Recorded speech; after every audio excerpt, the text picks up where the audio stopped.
Hola de nuevo y bienvenidos a otro vídeo de la partida que he estado desarrollando, o mejor dicho, he terminado a Empire of the Sun, un juego que he estado jugando a través de Basal y ya os había presentado varios vídeos con detalle de los primeros turnos, en concreto turnos 1, 2 y 3, con tirada de dado y más o menos resumiendo todos los aspectos de cada una de las partes de la partida. He decidido terminar la partida haciendo un resumen más rápido, por decirlo así, dado que cada vídeo se alargaba un poco y ya los siguientes turnos iban a ser mucho más complejos. Por lo tanto, iba a ser mucho más difícil presentaros detalle a detalle cada una de las operaciones. Así que como al final este canal también está dedicado a los reportes de acción post batalla, y me gusta mucho utilizar el sistema de mapas, pues espero que utilizándolo así os sea mucho más cómodo y más fácil y también más rápido y más flexible. Insisto que los primeros 3 turnos, si queréis ver un poquito con más detalle, están en esos vídeos. Y este vídeo es para presentaros el resto de la partida, porque a mí me gusta también, insisto, que las partidas lleguen al final, para que veáis en qué ha quedado, si ha habido suerte con las tiradas, si ha habido suerte con las estrategias o no. Bien, pues empezamos. Aquí tenemos el resultado del turno 4. En el turno 3, si os acordáis, terminaba con los japoneses teniendo muy mala suerte con las tiradas, intentando conseguir alcanzar objetivos en la zona de Sumatra, Java y similar. Pero debido a esas tiradas no habían tenido la suerte suficiente para alcanzar esos objetivos y habían tenido algunas bajas.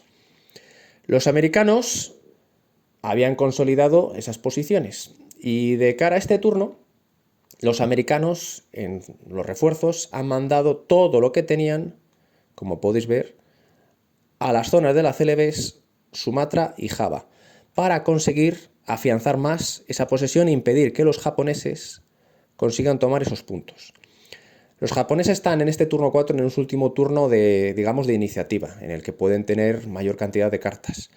Por lo tanto, han decidido poner carne en el asador, pero ya no en esta zona porque se han dado cuenta que está demasiado defendida, sino en asaltar otros puntos, que son estos dos de aquí, que eran mucho más asequibles y con las fuerzas que tenían eran asumibles. Por lo tanto, en dos ofensivas que no les han generado demasiado bajas, han tomado el norte de Sumatra, que es un punto de recurso, y también aquí en Nueva Guinea otro punto de recurso. Por lo tanto, de esa manera conseguían asegurarse los suficientes puntos para tener al menos 5 o 6 cartas de juego. Asimismo, han terminado de afianzar el control total de las Filipinas. Como podéis ver aquí, ya marco Filipinas como conquistada, porque han asegurado las Filipinas por completo. Y también en la zona sur de Borneo, aunque no han llegado al punto más extremo, han tomado este punto de recurso. Es decir, el turno 4 fue un turno bastante bueno para los japoneses, ya que sin demasiadas bajas, dado que los aliados se intentaron consolidar en el sur, tomaron bastantes puntos de recurso. Los aliados lo único que hicieron fue asaltar esta posición de Guadalcanal. En un desembarco relativamente sencillo, dado que había una unidad pequeña, tomaron este punto sin demasiada fuerza japonesa porque los japoneses estaban centrando en este punto. Y con esto termina el turno 4 y entraríamos en el año 1943. Año 1943. En este caso, los aliados siguen mandando refuerzos a las zonas comprometidas, pero asimismo mandan refuerzos a las conquistas de Guadalcanal, con el objetivo de posiblemente atacar en dirección norte. Los japoneses, por supuesto, también afianzan las posiciones que han conquistado mandando refuerzos tanto a la zona de Rabaul como Borneo, Malaya y Filipinas.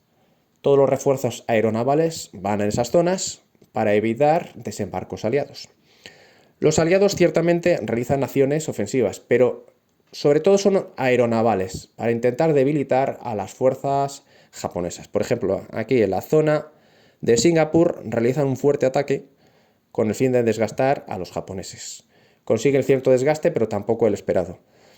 También en la zona de Rabaul lanzan un asalto aeronaval para tratar de reducir las fuerzas que tienen aquí los japoneses, también con un resultado muy limitado.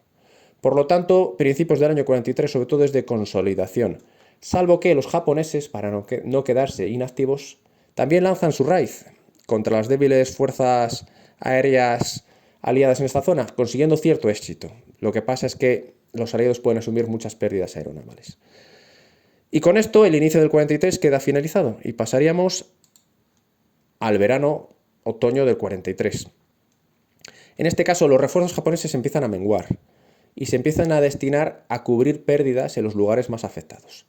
En concreto, en la zona del Pacífico, dado que Truk es un nodo muy importante, mandan refuerzos aeronavales para que si los aliados intentan desembarcar en Rabaul, cosa que intentan, poder plantar cara. En este combate sufren pérdidas ambos bandos, pero los japoneses logran impedir el desembarco, cosa que no consiguen en la punta más al sur de Nueva Guinea.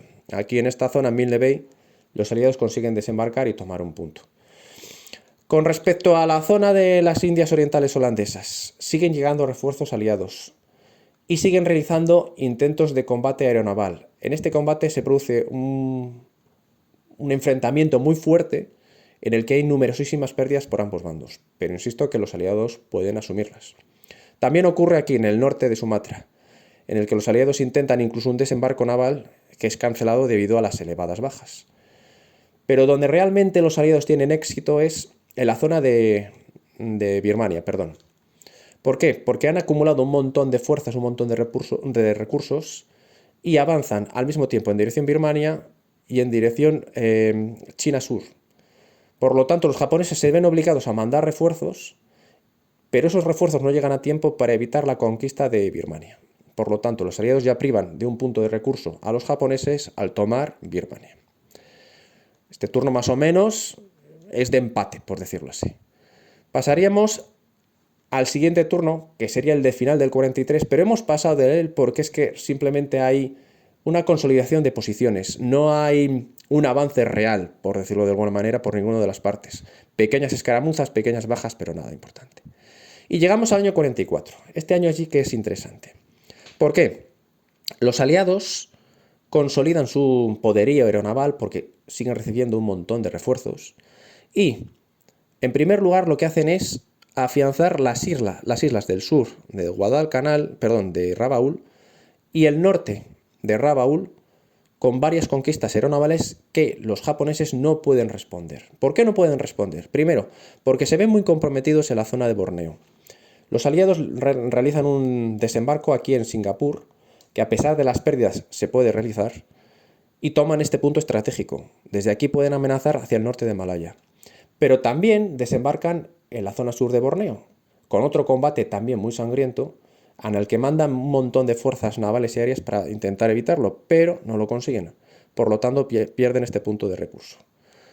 Con la vista puesta en este punto, no se dan cuenta de una cosa muy, digamos, fundamental, y es que la zona del Pacífico Central está bastante desprotegida.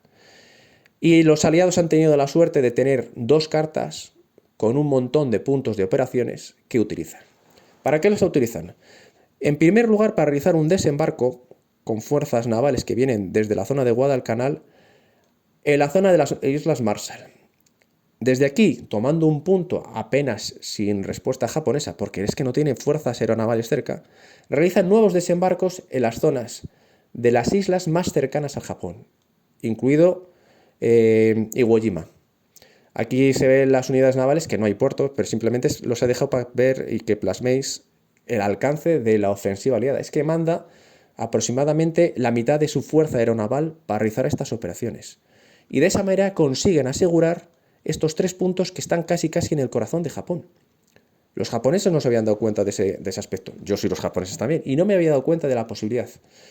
Por lo tanto, todo lo que tienen los japoneses lo mandan a intentar evitar estos desembarcos sin éxito, porque tenían muy poco y llega tarde mal. Así que, antes de que termine este turno, principios del 44, los japoneses empiezan a mandar refuerzos aeronavales hacia Japón, porque se dan cuenta de que realmente ahora tienen aquí una espada de Damocles que les está amenazando realmente. Este empieza a ser el objetivo fundamental, porque esta es la victoria. Japón, no el resto de territorios. Con esto pasamos a mediados del 44.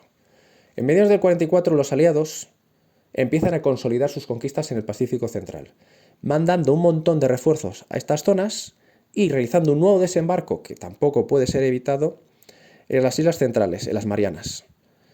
Con este desembarco aseguran un punto que es un puerto también para poder desplazar un montón de unidades navales y que pueden apoyar a futuros desembarcos en Japón.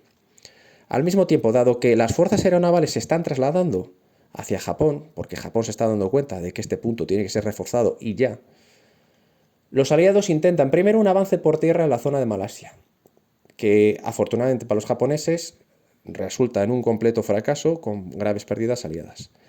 Pero no si un desembarco en otro punto de recurso, aquí en la zona de Tarakan, y tampoco en otro punto de recurso en el norte de Papúa Nueva Guinea. Así que poco a poco los aliados realizan estos desembarcos casi sin oposición, porque, insisto, las fuerzas aeronavales japonesas tienen que ir a cubrir Japón. También algunas fuerzas se dedican a cubrir Truk. ¿Por qué? Porque aquí hay un montón de unidades de tierra que pueden quedar aisladas. Si los aliados toman este punto, aniquilarían estas fuerzas sin tener que combatir. Y aparte tendrían otros puertos desde los que poder atacar Japón. Por eso esas fuerzas se dividen entre Japón y en algún grado un poquito menor a las islas del Pacífico Central. Y con esto tenemos ya todo preparado para la Operación Olympic. La Operación Olympic se desarrolla, como podéis ver, en el turno 9. Turno 9 que se inicia con grandes desembarcos tanto en la zona sur como en la zona norte de Japón. Los japoneses lanzan todo lo que tienen, todo, y se producen unos combates navales muy sangrientos. También se produce unos combates de tierra también muy sangrientos, pero los japoneses en ambos casos, a pesar de las graves pérdidas que infligen a los aliados, no pueden impedir los desembarcos. Por lo tanto, los aliados con unidades muy mermadas, todas tocadas, desembarcan en ambos puntos. Pero lo que ha pasado es que Japón ha perdido prácticamente todas sus fuerzas aeronavales para defender estos puntos. Lo poquito que queda se manda para cubrir este último punto de defensa, porque si lo toman, los aliados ganarían la partida, porque tomarían Japón, privando totalmente del paraguas aéreo a estas fuerzas. El centro queda simplemente con fuerzas de tierra que se están, como se dice, cociendo en su propia salsa. No pueden llegarles recursos. Están prácticamente privadas de todo. Si los aliados atacasen aquí, las eliminarían fácilmente. Pero los aliados lo que están haciendo es mandar continuamente refuerzos a las Marianas para continuar las operaciones. Antes de que termine el turno, primero desembarcan y realizan un avance por tierra en Tokio, tomando Tokio. Por lo tanto, los japoneses ya están al límite. Y justo, antes de que termine el turno número 10, termina la conquista de Japón. ¿Cómo lo consiguen? Pues con el aglomerado de fuerzas y teniendo unas cartas muy buenas. Hay que reconocer que en los turnos 9 y 10 los aliados han tenido unas cartas muy buenas. Realizan varios combates contra las mermadas fuerzas japonesas que ya no pueden plantar cara de ninguna de las maneras. Y como podéis ver, toman la totalidad de la isla principal de Japón justo en las navidades del año 44, terminando así la guerra. La verdad es que ha sido una partida que se ha decidido de una manera bastante, para mí, sorpresiva. ¿Por qué? Yo pensaba, según iba jugando, que todo se iba a realizar en la zona central, en las islas orientales, en Filipinas, como había sido más o menos la tendencia por la acumulación de refuerzos. Pero es que las cartas y la suerte de tomar tan fácilmente estos puntos decantaron la partida a atacar por el perímetro exterior. Atacar con los aliados con todo a las islas de Japón. Y Japón realmente, con esos combates que ha tenido al principio, en los turnos 4, 5, 6, que iba ganando, iba frenando a los aliados, pero iba perdiendo muchas fuerzas, no se ha podido dar cuenta, y al mismo tiempo, aunque se hubiese dado cuenta, de mandar suficientes elementos, recursos, fuerzas aeronavales o de tierra a Japón para cubrirlo. Así que eso es lo que ha decantado la partida. Otra cosa que decantó la partida, los primeros dos turnos. El turno 2, turno 3, cuando Sumatra y Java no cayeron en poder japonés. ¿Por qué? Porque si los japoneses aseguran este perímetro, el perímetro original, el histórico, pueden dedicar muchas más fuerzas a estos puntos y por lo tanto defender las islas mucho mejor. Como no se ha dado esa situación y ellos temían, yo temía, que se avanzase por aquí, los aliados podían atacar en múltiples puntos, múltiples frentes, lo que ha hecho que las fuerzas japonesas, a pesar de estar bien utilizadas, porque la verdad es que han tenido muchos combates, y sobre todo en la zona media de la partida, final de la partida, han conseguido mermar muchísimo a los aliados, pero es que los aliados tienen muchas fuerzas. Bueno, simplemente como corolario, indicaros cómo ha quedado el mapa de posesiones japonesa. Podéis ver que al final lo único que le quedaba eran las islas del sur. Corea, China, la zona de la Indochina francesa, Malasia, el norte de Borneo, las Filipinas y sus islas del Pacífico central. Pequeñas guarniciones aisladas aquí en Wake y en Rabaul. Pero si os fijáis, la única fuerza aeronaval que les queda es esta. Una fuerza aérea de valor 4 y encima reducida. Es decir, ha sido una aniquilación total de las fuerzas aeronavales japonesas, como fue históricamente. Las fuerzas de tierra también han tenido muchas pérdidas. En China ya no les quedan fuerzas. Todas las fuerzas de China, del teatro chino, las ha destinado para estos elementos. Pero es cierto que sí que podrían haber aguantado un par de turnos porque tienen todavía muchas fuerzas de tierra. Cosa que no se ha producido por esta conquista. Bueno, y con todo esto, pues termino mi partida. Ya os digo que esto que os he detallado ahora me habrá llevado 2 meses. 2 meses, poquito a poquito, por supuesto, documentándolo todo para poder hacer este vídeo final. Y como siempre ha sido para mí muy divertido, muy entretenido. Espero que os haya gustado. Muchas gracias por estar ahí. Y nada, os remito a un próximo vídeo, a ver entre los juegos que tengo que se me ocurre fabricar. Y nada, de nuevo un saludo, hasta luego.